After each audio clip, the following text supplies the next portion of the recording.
नमस्कार दोस्तों। एक बहुत बड़ी खबर है कि अमेरिका ने अपने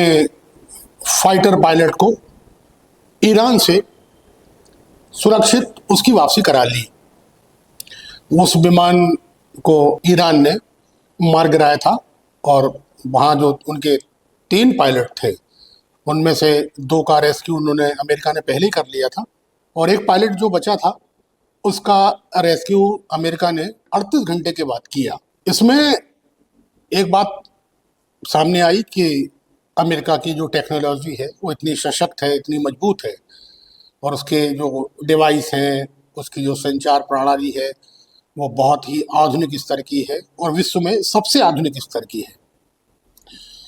लेकिन सवाल उठता है कि जो ईरान ने अमेरिका का फाइटर जेट F-15 मार गिराया था, उसके बाद ईरान ने कोई भी सर्च नहीं किया उस गिराने के बाद उस विमान का। ये बहुत आश्चर्य सी बात लगती है जब अमेरिका इतना बड़ा युद्ध चल रहा है और अमेरिका के द्वारा जो ईरान पर हमले किए जा रहे हैं और ईरान का जो अस्तित्व है वो संकट में है। ऐसे समय में ईरान ने जो अमेरिका का फाइटर जेट मार गिराया, उसके बाद ईरान ने कोई भी सर्चिंग नहीं की उसके लिए। ये बहुत आश्चर्य में डालता है। जबकि अगर माना जाए तो ईरान ने तुरंत वहाँ पहुँचा होगा, उसने वहाँ सर्चिंग की होगी और उसने आसपास घेराबंदी करके उन फाइटर जेट के पायलटों को पकड़ा होगा। लेकिन कहा जा रहा है कि 2 पायलट भागने में सफल हो गए और बाकी एक जो पायलट था वो घायल था और वो पहाड़ियों के बीच में जो कंदरा होती है वहाँ जाके वो छुप गया और वहाँ से जो उसके पास डाइस थे उसका उसने इस्तेमाल किया और अमेरिका को पूरी जानकारी दी और अमेरिका ने फिर अपने कमांडो वहाँ उतार कर उसका रेस्क्यू किया। आप अनुमान लगाइए कि जिस देश में वो फाइटर प्लेन गिरा और उसके जो पायलट थे वो देश की सीमा के अंदर थे और ईरान जब इस तरह का युद्ध लड़ रहा है तो ईरान की पूरी फौज, ईरान की जो पुलिस और ईरान के जो लोग, उनसे पायलट कैसे बच गए आप स्वयं अनुमान लगाइए और बच के सुरक्षित निकल आए। फिर एक जो बचा वो 38 घंटे तक पहाड़ों की कंदराओं में बना रहा, वो घायल था। उसका खाना पीना, दवा और उसकी मानसिक स्थिति, शारीरिक स्थिति क्या रही होगी, ये समझने की बात है।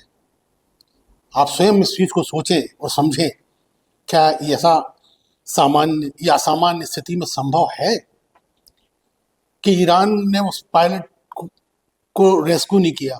विमान गिराया, उसे मालूम होगा कि कुछ पायलट होंगे और जबकि विमान गिराते ही ईरान ने कहा था कि विमान गिरा है लेकिन पायलट जीवित हैं। ये ईरान ने सबसे पहले कहा था। बाद में अमेरिका ने कहा कि हाँ, हमारे जो पायलट हैं वो जीवित हैं और हमने ढूंढ रहे हैं। और ईरान भी ने ही बताया था कि जो विमान हमने गिराया उसके पायलट जीवित हैं और हम उन्हें ढूंढ रहे हैं। अब उनको पहले किसने ढूंढा और वो कैसे भागने में सफल रहे, ये कहीं ना कहीं तो समझने की बात, सोचने की बात है और संशय में डालने की बात है। सीधी बात कहा जाए तो इसमें ईरान ने जो अपनी रणनीति है उसमें कुछ बदलाव किया और ईरान जानता है कि विश्व स्तर पर किस तरीके से अपनी छवि को बनाना है और उसने तीनों पायलटों के बारे में जो जानकारी थी वो पूरे विश्व को साझा की और उसके बाद उसने ऐसे हालात बनाए कि अमेरिका से वो कुछ ना कुछ आपसी सहमति से डील हुई उनकी आपस में और वो 2 पायलट पहले उनको दिए गए और उसके बाद जो आखिरी पायलट था उसे अमेरिका की सेना को ईरान की धरती पर उतरने दिया गया, उनको रेस्क्यू करने दिया गया और जो पायलट, जो विमान क्षतिग्रस्त था उसे डैमेज करने दिया गया और जो एक हेलीकॉप्टर उनका था वहाँ जो खराब हो गया था वो स्थिति में नहीं था कि उसे वापस ले जाया जा सके, तो उसको भी उन्होंने, अमेरिका ने वहाँ उसको नष्ट कर दिया। इतनी सारी घटनाएं होती रही और ईरान की सेना शांत रही, पब्लिक शांत रही, पुलिस शांत रही। आप खुद अनुमान लगाइए, संभव नहीं है। इसमें कहीं ना कहीं आपस में कोई ना कोई डील हुई है और हमारे जो न्यूज़ चैनल हैं वो दिन भर अमेरिका की जो तकनीक है, अमेरिका का जो पावर है वो सब दिन भर उसका बखान करते रहे और